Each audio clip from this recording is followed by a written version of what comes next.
Shalom saudara, dalam edisi Voice of Pentecost kali ini, kita akan membahas mengenai hati-hati dengan mulutmu. Pada tahun 1900-an di Amerika Serikat, pernah diadakan suatu penelitian terhadap dua keluarga untuk meneliti pengaruh perkataan dan karakter terhadap keturunan mereka. Secara mengejutkan, hasil yang didapat adalah keluarga Jonathan Edwards yang mendidik anak mereka sesuai perkataan firman Tuhan memiliki keturunan yang berhasil. Sedangkan keluarga Max Jukes yang tidak memperhatikan perkataan mereka sesuai dengan firman Tuhan memiliki keturunan yang buruk dan tidak berhasil. Hal ini membuktikan bahwa perkataan kita memiliki kuasa bagi masa depan kita. Yesaya 50 ayat 4 dikatakan, Tuhan Allah telah memberikan kepadaku lidah seorang murid, supaya dengan perkataan aku dapat memberi semangat baru kepada orang yang letih lesu. Setiap pagi ia mempertajam pendengaranku untuk mendengar seperti seorang murid. Pertanyaannya sekarang, bagaimana caranya agar lidah kita disebut sebagai lidah seorang murid? Yang pertama, mengendalikan setiap perkataan yang keluar dari mulut kita. Yakobus 3 ayat 5, 6, dan 8 berkata, demikian juga lidah, walaupun suatu anggota kecil dari tubuh, namun dapat memegahkan perkara-perkara yang besar.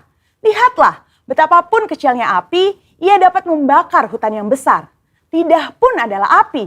Ia merupakan suatu dunia kejahatan dan mengambil tempat di antara anggota-anggota tubuh kita sebagai sesuatu yang dapat menodai seluruh tubuh dan menyalakan roda kehidupan kita. Sedang ia sendiri dinyalakan oleh api neraka, tetapi tidak seorang pun yang berkuasa menjinakkan lidah. Ia adalah sesuatu yang buas, yang tak terkuasai, dan penuh racun yang mematikan.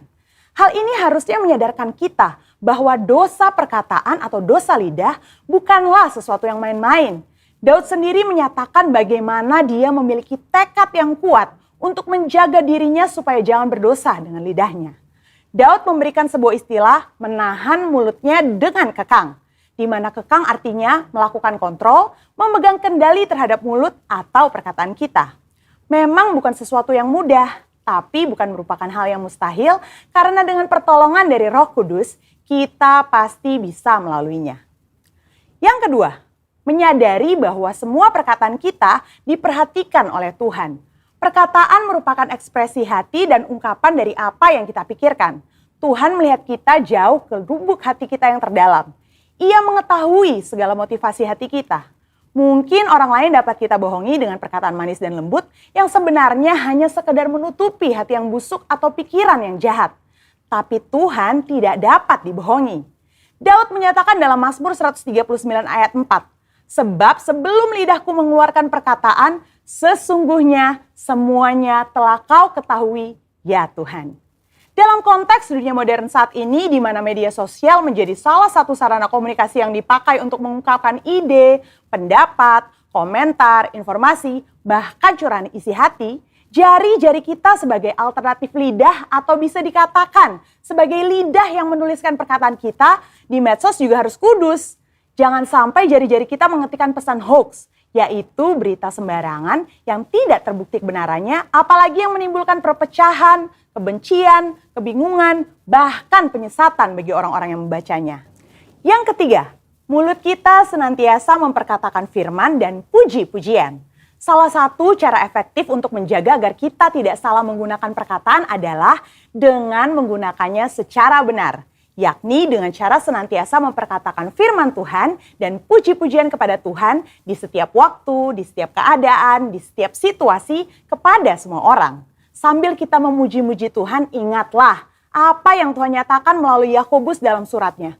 Jikalau ada seorang menganggap dirinya beribadah, tetapi tidak mengekang lidahnya, ia menipu dirinya sendiri. Maka sia-sialah ibadahnya. Sebagai contoh, bila kita mengalami suatu kejadian yang kurang baik, kita tetap memperkatakan ucapan syukur kepada Tuhan dan bukannya bersungut-sungut, karena firman Tuhan berkata, mengucap syukurlah dalam segala hal. Yang keempat, menyelaraskan perkataan dengan perbuatan kita. Dalam 1 Yohanes 3 ayat 18 dikatakan bahwa kita harus mengasihi bukan hanya dengan perkataan atau dengan lidah saja, tetapi dengan perbuatan dan dalam kebenaran. Perkataan adalah sesuatu yang nyata dan dapat didengar secara nyata. Namun, ketika perkataan diucapkan untuk menyatakan perasaan kasih kepada seseorang, hal tersebut bisa menjadi sesuatu yang tidak berarti apa-apa jika tidak disertai dengan perbuatan nyata seperti yang dikatakan. Misalnya, ketika kita berkata bahwa kita mengasihi Tuhan dengan segenap hati, namun kita malas beribadah atau malas melakukan firman Tuhan, maka perkataan kita tidak bermakna sama sekali.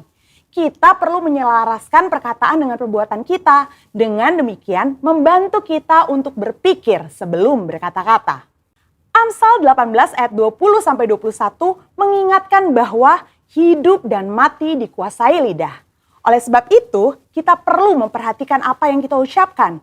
Biar dari mulut kita hanya keluar kata-kata yang membangun, bukan menghancurkan. Menguatkan, bukan melemahkan. Ingat, Amsal 18 ayat 20-21 juga berbicara mengenai apa yang kita ketik di sosial media. Biar perkataan dan postingan kita memuliakan nama Tuhan. Saudara, untuk penjelasan lebih lengkapnya dari tim teologi kami, jangan lupa untuk buka link yang ada di atas atau scan QR Code yang tersedia. Salam integritas, Tuhan Yesus memberkati.